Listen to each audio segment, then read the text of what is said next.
crowd where they are taking what I call inappropriate images, and they go up there.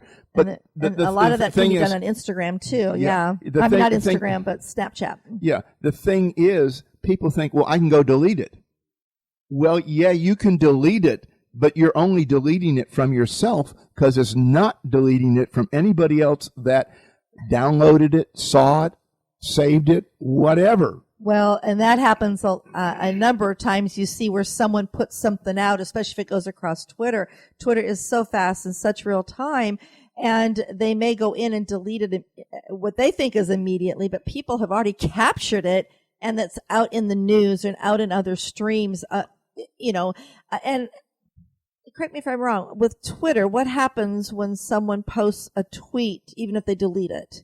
Well, like I said, you're deleting it from yourself, but Twitter, in the matter of less than a minute, becomes an independent standalone web page. So it can be found in searches. So it's searchable.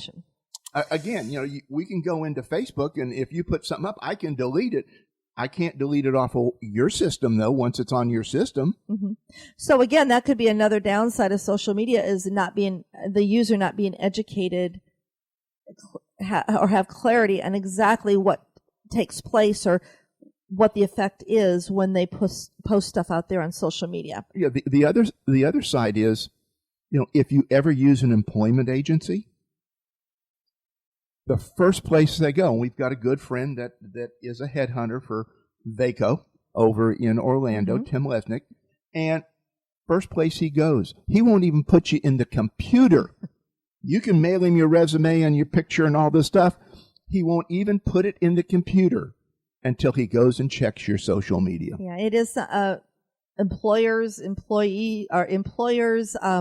as you say, staffing companies, as well as schools. Mm-hmm. We had this discussion with our youngest son when he was applying for scholarships, that he had everything and anything and everything out there in social media. Is you have to be very conscious of what you're placing out there. I mean, I guess the rule of thumb is don't post anything on social media if you would not want your mom or your grandma to read it. That was a good one. I like that. Yeah. I mean, that's kind of where I've been going with our children. But, let's focus on some positive things then. I mean, let's face it, we focused on kind of how communication has come up along the years, especially within the presidential races, and how they're communicating and connecting with the constituents and, the public out there. But what does it what else does it do, not only in the political arena, but in business, everything? Let's go out some very good uses for it, which I guess is quasi-business.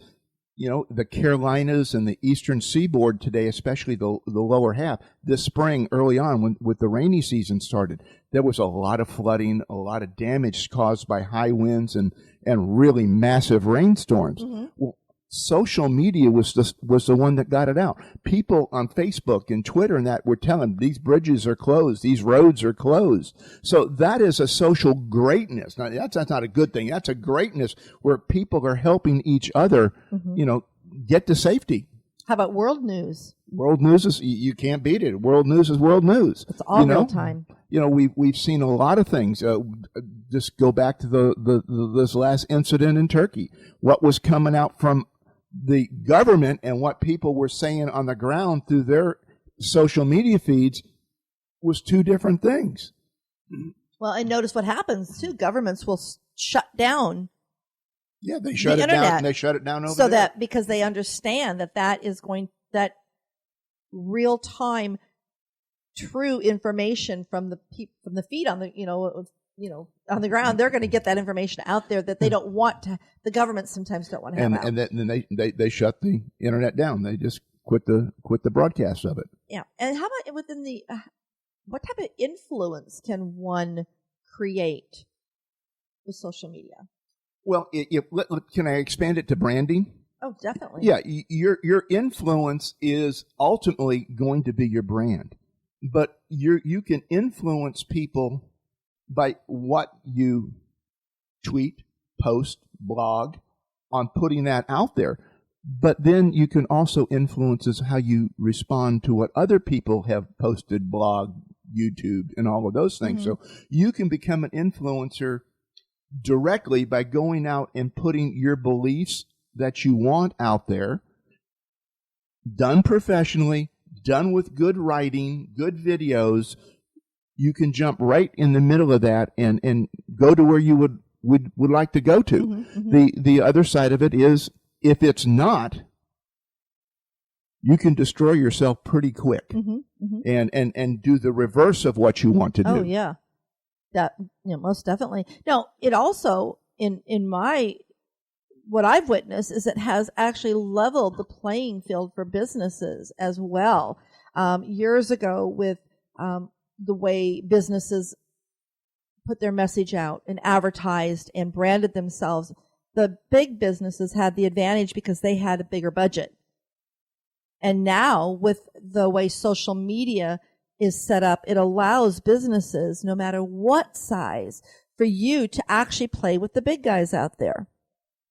So it also, as a business, it helps you stay ahead of, you can stay ahead of the social media marketing game and getting that marketing edge.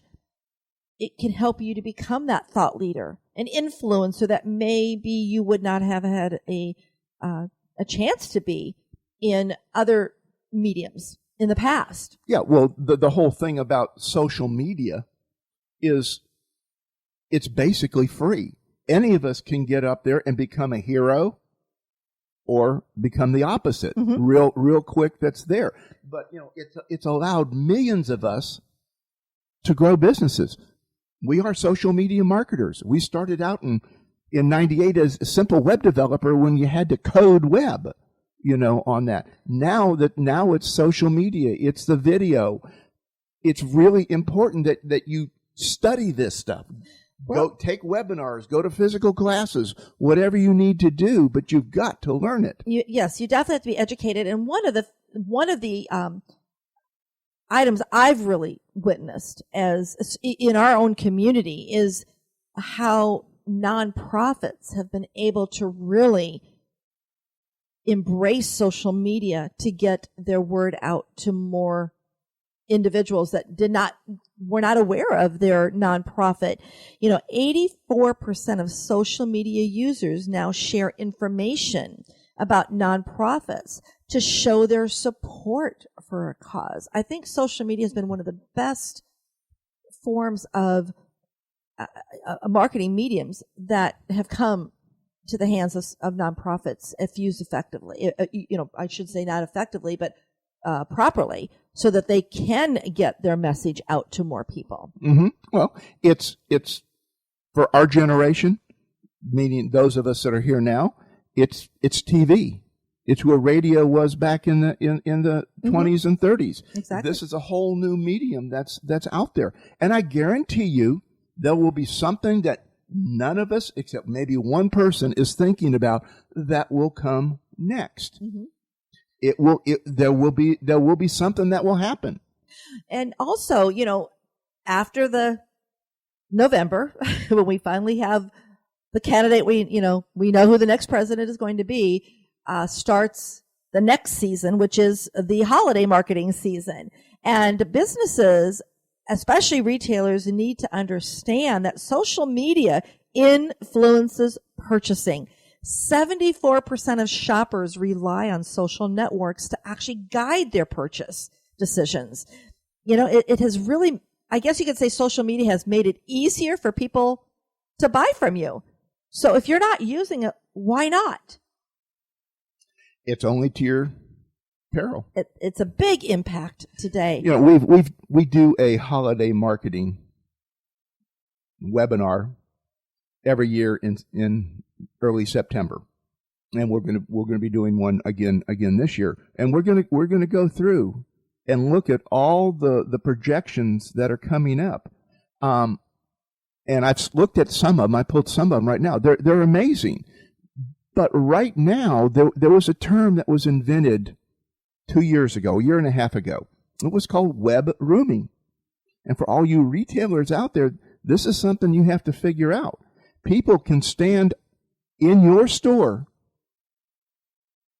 right there in front of the item turn over the tag, scan the barcode, and go on the internet and compare prices from anybody that has that same barcode. So now you're not just competing with the person down the street or the person in that shopping center, that person in the mall. You're just like the rest of the politicians out there. You're after everybody's vote, except your vote is in, will they pull out the plastic? Oh, I like that. Yeah. You know, I mean, it's the same thing. Yeah, we're all after the same thing. Exactly. So we need to make sure that we are being educated, as you said, on how to use it in the best way for your business. We have to spend time and learn it. You know, go back to Abe Lincoln's time on the train. You know, they went from going on a horse and buggy and giving maybe 2 or 3 speeches a day to doing 10 or 15 a day. Okay. A massive difference in what was happening, a massive difference in the reach. Well, let's remember that as business individuals, even in our personal lives, when we're communicating on social media, we're doing it because we do want to connect. We do want to get engagement. We do want to get reactions from people. And that is why it has been such a powerful tool through the years, communication. And you know, go back and let's study the politicians, Republicans, Democrats, running for president, running for governor, running for state and House representatives, local dog catcher. Watch how they're using social media and study it. Don't just get in there and see what's working for them and what is it they're doing. I love that. What is it they're saying? It's free education, folks. I love that. It's totally free. And you're going to have the best of the best from marketers, not necessarily the best of the best from a standpoint of being able to do it, but they're going to be trying things. What's working, what's not working. You got free time. For those of you that are in retail and wholesale and that, you know, your deadline, absolute drop dead deadline is October 1st. And it should be the first part coming right out of Labor Day. You need to be doing this. I really resonate with what you just said, because so many of us look at stuff that we see on social media and just get fed up with it.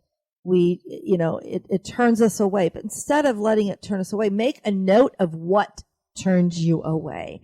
Use it as that educational moment, because the truth of the matter is, whether you love it or hate it, whoever the person is that, whether it's in the political arena, a business, an individual, they're using it to stay top of mind and to be seen, to gain attention. And if you don't like what they're doing to gain that attention or to be seen, then make that note and say that and tell yourself that's something I don't want to do. That didn't resonate with me. I don't believe it would resonate with my customers. I would rather, and look at the positive stuff that you see that is coming out of social media. A great place to look, a really commercial business that's doing it well. Watch Southwest Airlines. Watch what they do. Their social media presence has really got it. I mean, they're pulling you in on the dream vacation, going wherever. They're giving you a way to book the airfares at an early discount. They're teamed up and partnering with hotels and resorts to get you there, national and international. It's just amazing the way these marketers that get it, that we're all competing against. Whether you're a formal marketing degree or not, you're competing against them. Look at those that put out causes. I mean, one of the ones I think we can all remember was the Ice Bucket Challenge. Oh, wow, yes. I mean, that is a positive impact of social media, of how they united people on a huge platform across all for the achievement of some specific objective. And it worked. Oh, it was amazing. It worked. And videos all over the place of people getting their yes. dump cold water bath, okay, with ice. I know. And to me, that's the positive impact of social media on our society. It was fun.